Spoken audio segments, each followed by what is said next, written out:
look at that right there. The 56 1.2. What the heck was that? The 56 1.2.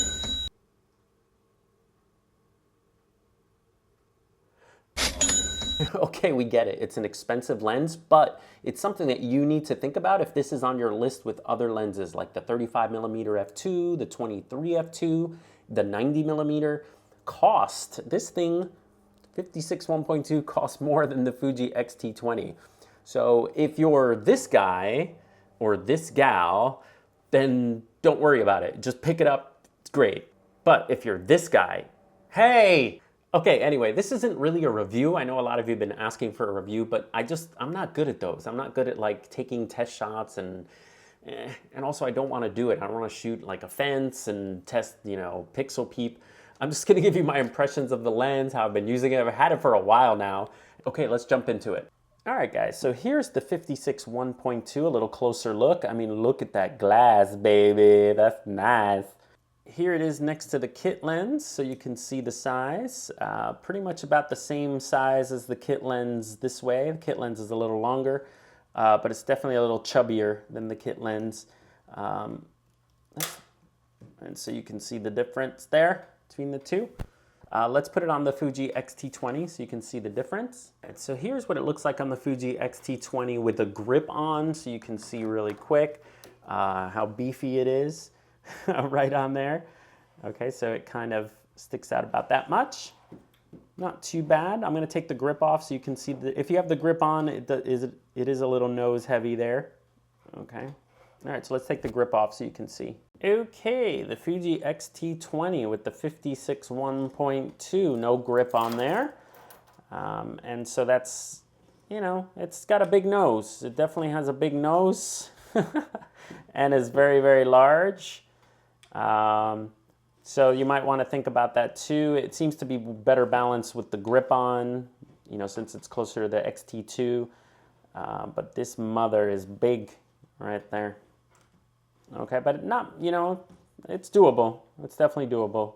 Okay, so when I went to B&H and I just tested the lens at the counter, and the first thing I felt, because I was so used to my kit lens, was it's got a nice little heft to it. It's totally all metal.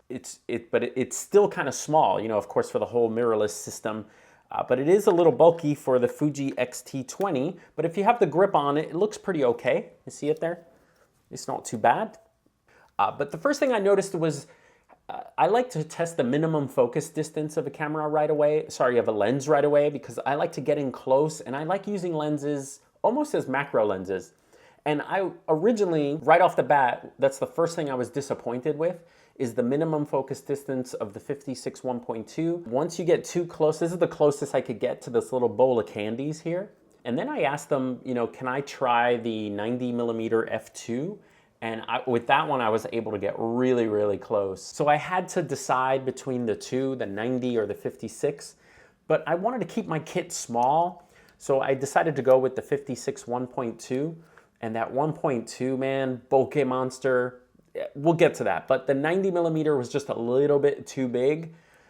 But that lens, if you're deciding between the two, you've got a really tough choice because both of those lenses are like, yeah. Okay, so the first thing I did was to test the bokeh of the lens. I love doing that with Cap and Spidey. So I went through the different apertures just to see how, you know, what the bokeh in the background looks like. And of course, you know, 1.2 super buttery. So I love seeing that. I love seeing the bokeh. Just know that bokeh, the blurry background, is dependent on how close you are to your subjects. So if you're really right up on Cap, you're gonna get Spider-Man in out of focus. But if you back up, this is 1.2. Just know that your distance will affect the bokeh, okay? So I'm a little further back here, obviously. Then I took it outside to do some, you know, nice nature. The colors are great, the contrast is great. And then I actually brought it to an event. You know, I don't like to take the Fuji X-T20 to an event. And by the way, I dropped it at this event really, really hard. And I didn't think anything happened to the camera, but here's a little body update. It had the grip on it, and it also had a little metal sort of holster, a little bracket at the bottom, which made the camera heavier. And I dropped it super hard on the ground. And I checked the camera and nothing happened to it. It's still working fine, but I finally, looking at it close, I just saw what the damage was. This little eyelet here, it must have fallen right on the eyelet and it cracked the body in there. Ooh. Okay, back to the lens. So I brought it to an event and I shoot with flash at an event, but it was great to shoot ambient and just seeing the background bokeh balls and seeing the clarity and sharpness convinced me that it can shoot events. Just shooting available light at 1.2 and getting high shutter speeds. You know, the camera is great performer at ISO 800, 1600, so you can get high shutter speeds and get really nice photographs at an event. Here's a high shutter speed where you can, you know, freeze hair and no flash, just using ambient light at the venue. Coffee, really super sharp and nice, but look at the edge of the bag. You get that great bokeh in there, which I love. Picture here of the kid on a horse, but just has that great, you know, the background just gets so bokeh-licious. You need to think about more things when it comes to making bokeh-licious photos. If you love this look, man, this lens is good for you. And again, the 56 is good enough. You don't need to get too far from your subject. If I had the 90, I'd have to walk pretty much like double the distance to frame this shot. So that's something to think about. But if you had the 35mm f2, that's something to think about too. You can get closer. You're probably not going to get as blurry backgrounds, but it's half the price of this, you know? So you have to juggle all these things if you're trying to think of what lens is good for you.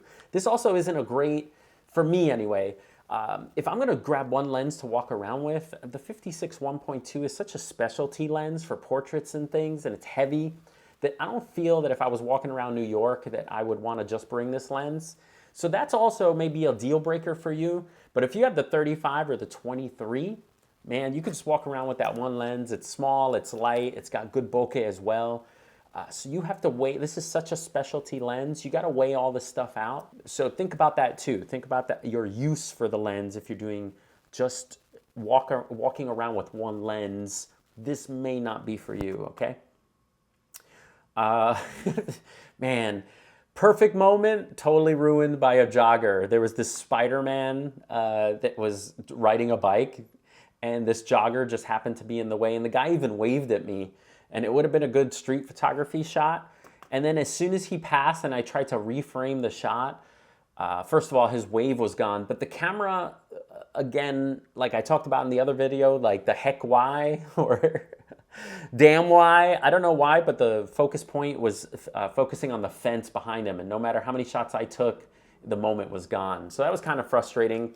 It was within the first week that I had the lens, so user error, of course, you know. So I took it on a portrait session too. As you know, I do teen photography, and it did a great job. It's not going to replace my Canon gear, and I don't want to carry two cameras, but I just quickly grabbed it and used the 56 to see the bokeh that I get, and it's comparable to my Sigma 50mm 1.4. And then I did a little personal shoot. I did this really cool horse shoot, and I brought along the 56 1.2 to test its tracking, and it did a really nice job on continuous focus. If the sun was on the person, you know, it was pretty good. I felt like when I did a lot of backlighting, it struggled a little bit more.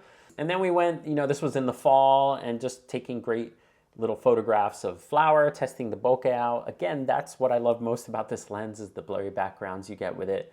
And it's almost like painting, you know, if you have a background element with color, you can sort of paint, which is really nice. Trying to do art there. And then the headless dog. But you can see really close up, you can see all the little fine details. Again, just an example of the minimum focus distance disappointment. Here's a crop of it. But you start to lose a little bit of quality if you start to crop in. So anyway, think about that. Does a really nice job. It's all about the bokeh, isn't it? But portraits, man. This lens is all about portraits. If you are a portrait photographer or you want to take better portraits with delicious bokeh in the background like this to separate your subject, there's no better lens in the Fuji system than this one. I mean, this is the go-to. It also lets you be close to your subject. So you can work with your subject, you can talk to them. So I wasn't too far here to take this photograph. So beautiful. Testing the bokeh balls here. I thought that it did a great job with that. Beautiful portrait of my wife there. I just love, you know, you can do full body and the background blurs out really nice. And just testing sharpness. Across the street, I took a picture of this wall at 1.2 and at 5.6 just to test the two. And of course the 5.6 is sharper, but the 1.2 is no slouch. Just know if you're taking a picture of a wall across the street, don't shoot it at 1.2. There's no reason. 1.2 is great for depth and showing depth. If you're gonna show a flat wall, just, you know, move up your aperture to 5.6 or f8 to get the sharpest photograph. But again, to show you an example of the delicious bokeh, you know, this pumpkin right here, super sharp, the dirt, super sharp, and then just the next step already, it's just already buttery. And that squash back there, forget it. At f16, if you're curious what the little like sparkle of the sun looks like, and it's just a nice lens, man. Here we were in Puerto Rico. This was the pile of debris from FEMA, from the Hurricane Maria there. I was across the street, very far away to take this picture, so I got good compression. And a picture of my mom's dog. If you have pets, it takes great pictures. But you have to nail that focus. A lot of times it would focus on his nose instead, so you kind of gotta practice with the lens. All right, anyway, that's my impressions of the 56 1.2. If you have any questions, leave them below, and I'll see you guys next time. Oh, look at that right there.